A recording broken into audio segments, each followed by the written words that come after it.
While the heyday of chart-topping hair metal and hard rock may have passed, and I say may, because it would be brilliant to see it all over the international charts again, there has been quite a resurgence of bands who are willing to carry the torch for the style.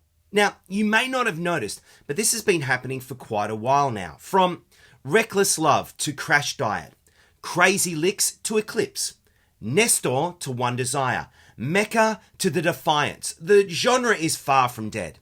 Plus, many of the OG bands are still rocking hard and releasing new material. Skid Row, Striper, Def Leppard, Extreme, Winger, and more. But before I get any further in today's video, hit the like, hit the subscribe, and get ready to drop a comment or two.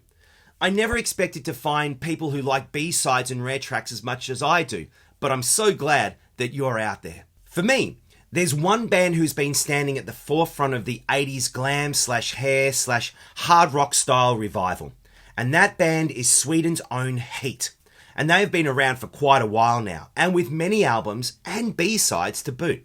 Today, we're going to check them out, so let's get ready to rock, and welcome to Should Have Been on the Album. Should have been on the album.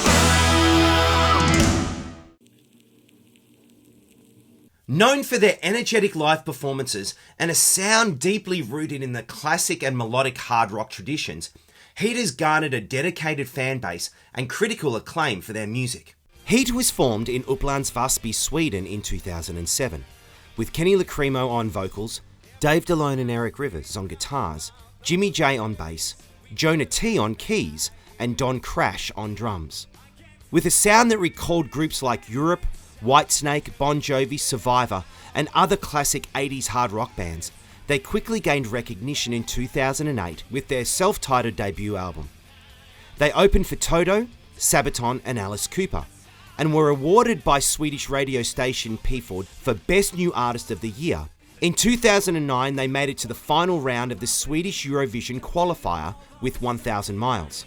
Their sophomore effort, Freedom Rock, arrived in 2010, and continued to solidify the reputation as a force to be reckoned with in the melodic hard rock genre. The album featured tracks like Beg Beg Beg and Black Knight, and was ranked in the top 10 AOR melodic rock albums of 2010 by Classic Rock magazine. For me, this is where I discovered the band, on a compilation album for Classic Rock, back when they put CDs on the front covers. And once I heard We're Gonna Make It in the End, I was hooked. But in July 2010, Lacrimo left the band due to a genetic heart condition and was replaced by Erik Grönwall, the 2009 winner of Swedish Idol. With Grönwall, the band found a new grittier edge to their music, and the band reached new heights with their 2012 release, Address the Nation. It included the breakthrough single, Living on the Run, and the mid-tempo In and Out of Trouble, both of which received widespread acclaim and radio play. They followed up in 2014 with Tearing Down the Walls, and then headlined the Firefest concert at Rock City in Nottingham, England. Lineup changes followed, but in 2017 they released Into the Great Unknown, which demonstrated more diverse songwriting, but they returned to straight hard rock with 2020's H.E.A.T 2. But shortly after the release of that album, Grönwall left the band to join Skid Row.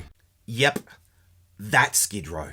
Former vocalist Kenny Lacrimo was welcomed back into the fold, and H.E.A.T released Force Majeure in 2022. 7 studio albums, 2 live albums, more than 15 singles and 3 EPs, H.E.A.T have proven themselves with fans and critics alike to be a force to reckon with. But today we're going back to their 2014 release, Tearing Down the Walls, touted by Sleaze Rocks as a contender for the Record of the Year, to discover a song that was left off the album.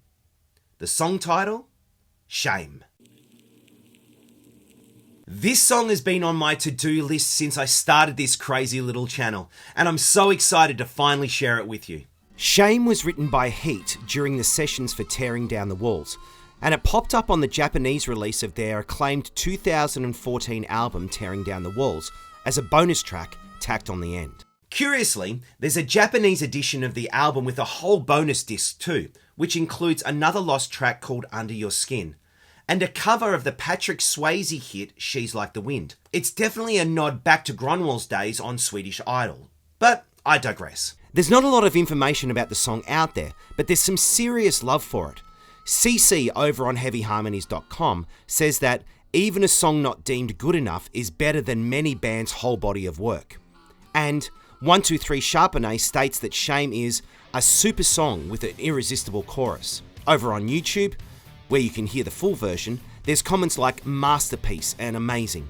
Lyrically, the song is a cautionary tale, much like Poison's Fallen Angel.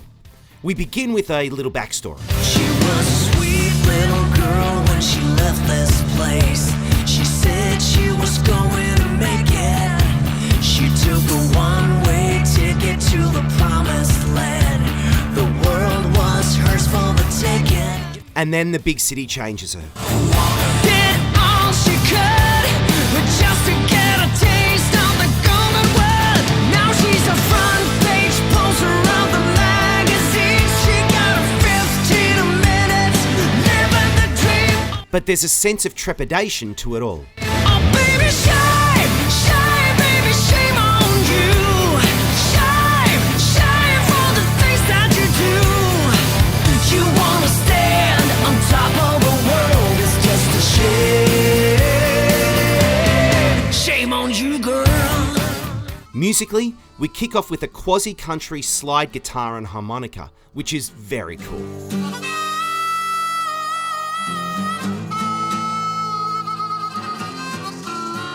And then the band kicks in with a fist-pumping, heart-pounding groove. And what a groove. It just makes you want to strut along the street like a boss.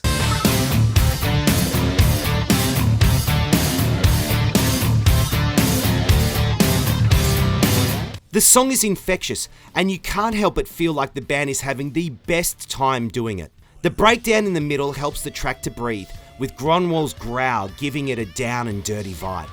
But then it hits the throttle again to launch back into the last choruses.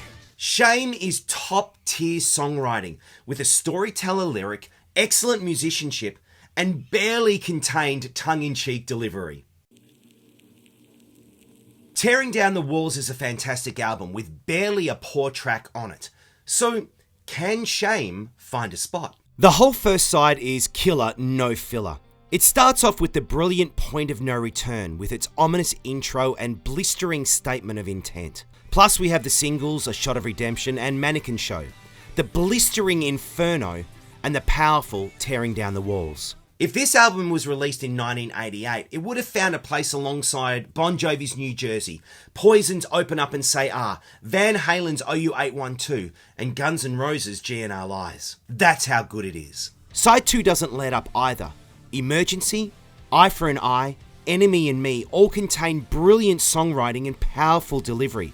It's just incredible kick-ass rock. All the Nights is a moment of quiet in the middle of the side, a beautiful piano-led ballad.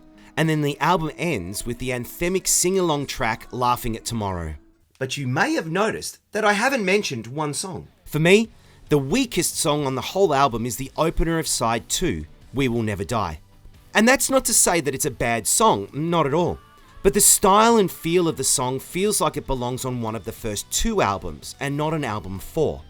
H.E.A.T's first 2 albums had a different lead singer, and you could almost say that their first album with Gronwall, Address the Nation, has elements of their old sound while setting up a new sonic direction. But by Tearing Down the Walls, the sound was totally revamped and in play, and We Will Never Die seems more like a backward glance than a forward direction.